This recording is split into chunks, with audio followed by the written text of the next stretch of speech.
So first I'm going to be starting with Season 10, and I'm just going to read the summary, then I'll give my thoughts. Alright, so where should I start from? Because man, I definitely say this is one of my favourite seasons, but I'm just not sure if I'd put it in my top 5 though. But yeah, there is a lot that happens in the season. Like a guy called Cole, who basically wants revenge for, I guess Dean killed his like father, but you know, when he was like a monster. We also get to see, you got to meet one of the new villains of the show as well, Crowley's mother, Rowena. I really like her as well. I mean, the main threat. Alright, so now I'm going to talk about the proper summary. So, this season begins with Sam's frantic search for his missing brother, who is gone without a trace. The road to recovering the wayward Dean takes Sam down dark paths with consequences that will shake the boys to their core. Along with the way, Sam encounters a former US Marine named Cole Trenton, who apparently knows Dean and wants revenge for Dean killing his father. Meanwhile, Castiel, with the aid of Hannah, has to pick up the pieces in the aftermath of Metatron's campaign, but with his grace failing and Rogue Angels still on the loose. Cass faces the ticking clock of his own mortality after Sam learns that Dean is a demon because of Crowley and the Mark of Cain, which they don't even talk much about that because, you know, like I said, probably in the previous season, when I was reviewing that, season 9, you know, Dean died and basically became a demon afterwards from the Mark of Cain. So I guess, you know, Sam's trying to get help from Crowley or find Crowley and Dean to help him. Because of Crowley and the Mark of Cain, Sam eventually finds him with help from Crowley, but so does Cole, while Dean and Cole meet and oh yeah. Oh my god. It was so savage when Dean and Cole was fighting and Dean just destroys him. And basically Cole wants to die with honor, but you know, Dean doesn't even give him that, and just the things he says, man, oof, that scene. And man, just that scene back in season 3, you know, I think it was season 3. Or was it season 2 or 3? It was basically back, yeah, season 3. Basically when, you know, Dean was scared of dying, and then there was that scene where you just see this thing saying that you're gonna die, Dean, and this is what you're gonna become. And then he actually became a demon in season 10. Yeah. Basically at the end of season 9. So yeah. Alright, so while Dean and Cole meet up and duke out, Dean overpowers Cole and nearly kills him, but Sam manages to trap Dean with holy water and handcuffs carved with devil's trap symbols. After giving Carly the first blade, Sam takes Dean back to the Men of Letters bunker to cure him. Castiel and Hannah are on the way to help out Adelaide because of the Rogue Angel, who injures Cass and tortures Hannah until Crowley shows and takes the grace of the angel and gives it to Cass. And that's how, you know, Cass gets his, you know, grace back. And Sam continues to cure Dean. He eventually escapes the Devil's Trap and tries to kill Sam, but Castiel arrives, overpowers Dean, and then continues to curing him until he is finally human. As the season progresses, all new threats emerge to once again push all of our heroes to their limits. One such threat is the appearance of a very powerful witch named Rowena, and like she's, I just love Rowena, man, who also turns out to be Carly's mother and has the power to kill demons. He captures her, but she convinces him to let her live in his lair so they can reunite and be a family again, in a twisted way. Meanwhile, while Castiel and Hannah still take care of the Rogue Angels, Sam and Dean work normal everyday cases dealing with not just demons, but also ghosts, monsters, vampires, werewolves, and shapeshifters, deities, and again with angels, they also help out the French Sheriff Jody Mills. Yeah, Jody, the MVP. A lie. However, Dean is suffering from the effects of the Mark, and Sam and Castiel desperately try to help him and find a cure, or at the very least, a way to get rid of it, even going as far as to torture Metatron. Eventually, the Winchester's friend Charlie returns from Oz, as well as and after combining her with her alter ego, which basically, you know, when she was like in this medieval thing, basically like role playing at the end, I think she kind of goes to Oz. And then I think like there's like an alter ego, yeah, which she created from the Wizard of Oz to win the war in Oz. She agrees to help the boys find a cure for the Mark. Also, that's just something I had. Let me just take that off. I'm just trying to get rid of it. Oh my god, it's not going away. She agrees to help the boys find a cure for the mark, but Dean is starting to give up and live with it. Hannah eventually abandons her mission with Cass and returns to heaven. Later on, another one of the threats is the original bearer of the mark, Cain himself, who has fallen under his influence as well as has started killing his descendants to rid the world of his tainted bloodline, which was stained the moment he killed his brother Abel. After trapping him in Devil's Trap, Dean and Cain square off in a barn and Dean defeats him, stabbing him with the first blade while Sam, Castiel and Crowley wait for him. Dean has given up on finding a cure, but Sam still continues to search, going behind Dean's back and convincing Castiel to come see Psychic to contact the boys' surrogate father, Bobby, in heaven, in order to get Metatron on Earth. After Sam and Castiel remove Metatron's grace, he reveals that he doesn't know how to remove the mark, but he mentions that Castiel's grace still remains and takes him to it. However, Metatron finds and takes a demon tablet, but not before Cass manages to get his grace back and returns to his status as a Serap.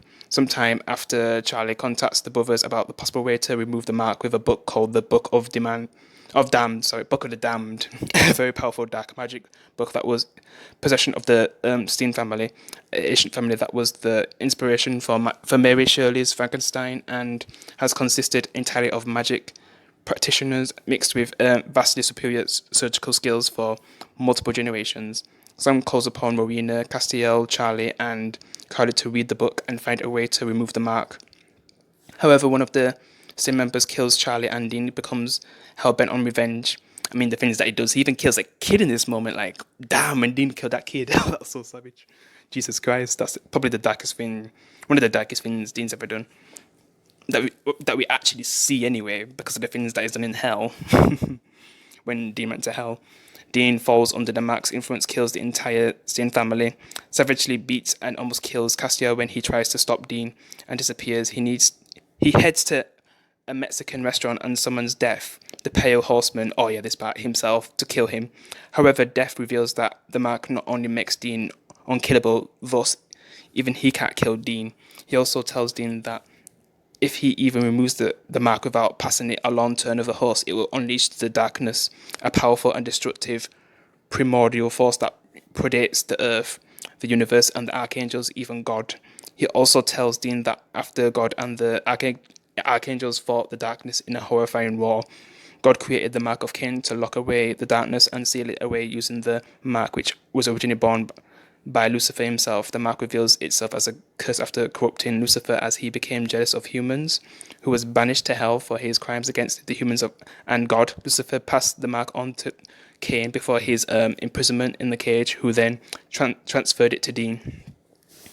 Death tells Dean that he can send Dean somewhere else so that the darkness remains sealed and the mark remains intact on a horse, but he has to, kill Sam. After Sam and Dean fight, Dean is ready to kill Sam with Death's scythe, but ironically, Dean kills Death at the last second due to his love for his brother. After that, the mark is removed from Dean's arm thanks to the spell from the Book of the Damned cast by Rowena, who later pins the Castiel and Crowley up and puts Castiel under her attack dog spell, so he will kill Crowley. Elsewhere, the darkness is released. So by killing Death, they basically released one of the, I'd say, the second most powerful thing in Supernatural, the darkness. Even something so powerful, even God was scared to, have it loose. But this thing is also, well, I guess I'll reveal that in, season 11, what the darkness actually is.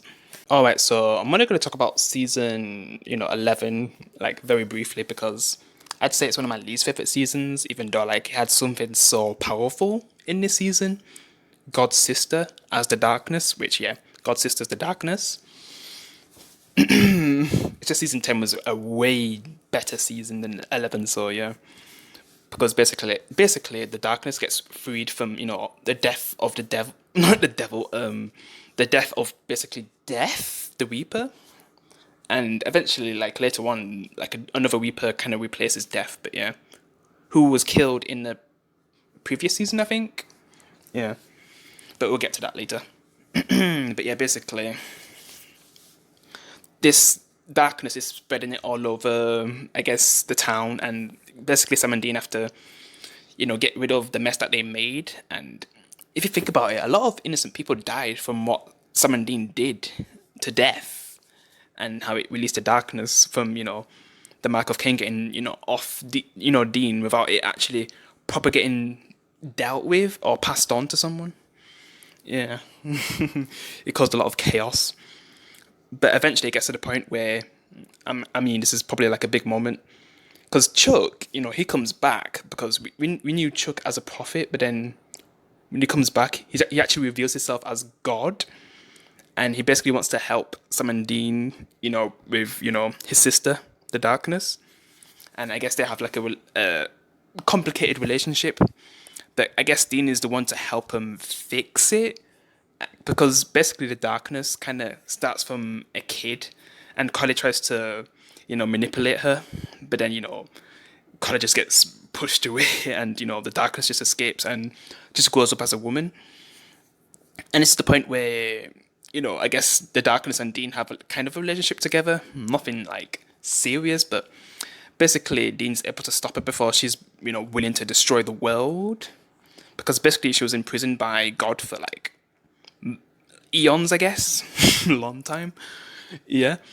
And it just got to. And also, is this the one where we meet Donatello? Because he kind of helps with, I guess, finding the right thing to stop the darkness. But it gets to the point where it just gets to the point where Dean just tries to talk with her, and he actually is able to convince her what she's doing is wrong, and that she should mend things with her brother. And Dean basically achieves that, and that's when we just get a big surprise, because I guess the darkness kind of left something for Dean, which is his mother, which was, wow, that was a big moment. Like, really? Damn, after all this time, the mother's alive. So I guess this is another season where I don't really need the synopsis to explain everything properly, because I kind of remember like most of what actually happened in this season.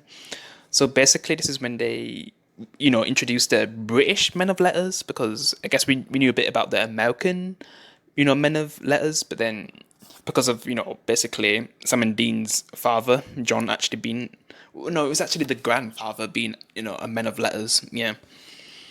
But basically we meet the British ones, and I guess they don't really like how Sam and Dean's been handling things, and they kind of view Sam and Dean as a threat because of all the chaos that's happened, because you can definitely say at this point that some of the things that have actually happened are because of Sam and Dean, but then like some of the things that weren't their fault, I mean, they was able to stop it. So without them, who, like, imagine how the world would be without Sam and Dean, with some of the threats that wasn't actually their fault, like that they actually stopped. Yeah.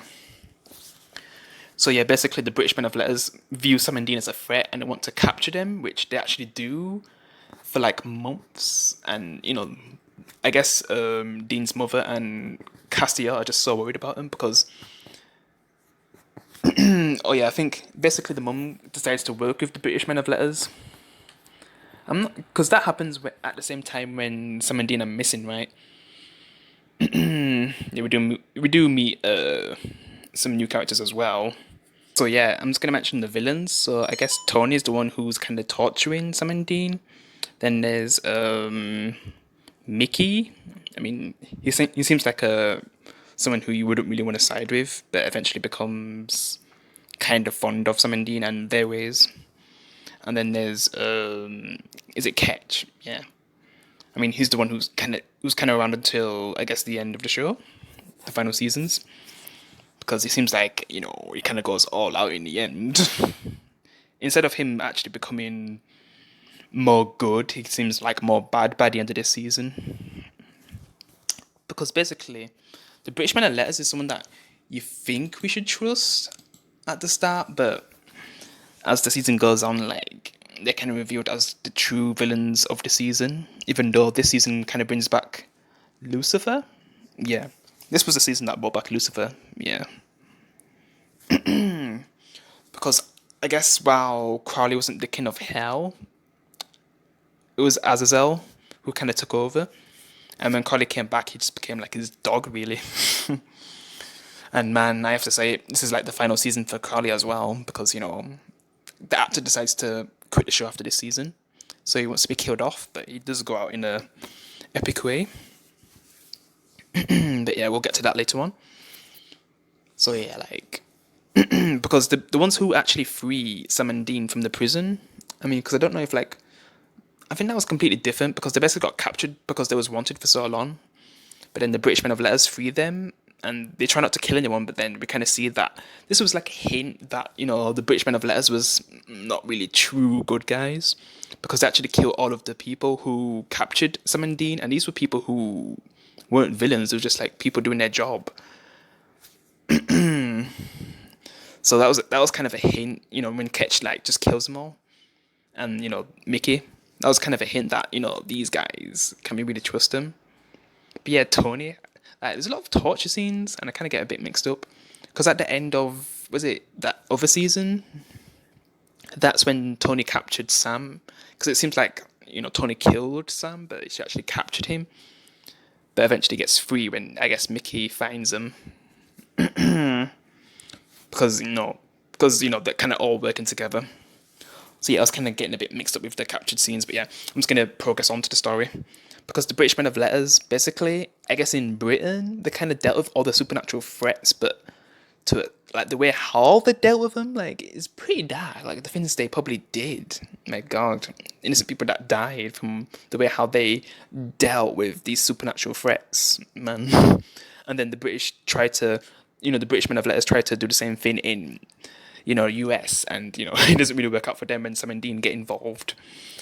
I mean, the mother kind of is with the British Men of Letters, and she definitely made the one choice, kind of siding with them, of how things go. Yeah. But eventually, Mickey even starts to think like, is this code that's been brainwashed to me like since I was a kid? Because there's like this moment where, he has to kill like one of his fellow students, and that's probably what set him in the path. But then, he makes the right choice in the end and sides with Sam and Dean, and then that's when they take on all the British Men of Letters, like Geordie and everyone just, team up, take out the British Men of Letters, but then, Ketch kills, Mickey, and I forgot how Tony dies, like who kills Tony. I mean, the leader, she gets killed afterwards, because I can't remember if like she killed Tony or whatever happened. It just gets so hectic in the end, so it's kind of hard to remember everything. And then, Lucifer comes at the end too. And then they have to deal with him. Like, man, like after the British Men of Letters, we still have to deal with Lucifer. And they basically all have to team up together to, bring him down. But man, the amount of allies that we actually lose to bring down Lucifer, like, what Crowley's been to do for Sam and Dean, because like he's had like a proper bond with these characters. Throughout these, seasons. I mean, before he just hated them and just wanted to, kill them so he can just, rule he can be the king of hell in peace without Sam and Dean, disturbing him and getting in the way. But eventually he just grew fond of them, especially when he got his soul, or, when he actually started to care again, because he kind of lost that before. But yeah, when they're fighting Lucifer, yeah, just things don't really work out the second time around. Yeah, because basically they kind of go to this like otherworld, which I guess they kind of set that up for the next season, like storyline, because there's like some alternate reality where things are much darker. But yeah, I'll just get to the point. So when they're in that world, they kind of put Lucifer there because I think that was the plan. But then, yeah, Castiel dies. Crowley dies. The mother gets trapped with Lucifer. Like, that's just a messed up ending. Oh my God. Because the mother basically pits Lucifer in the portal, and then it shuts, and then, man, that's just such a messed up ending. And just Dean's reaction afterwards, because he finally got his mother back, but then he lost her again. One look, the heat is rising, and I've been cold for so long. One touch and we're igniting.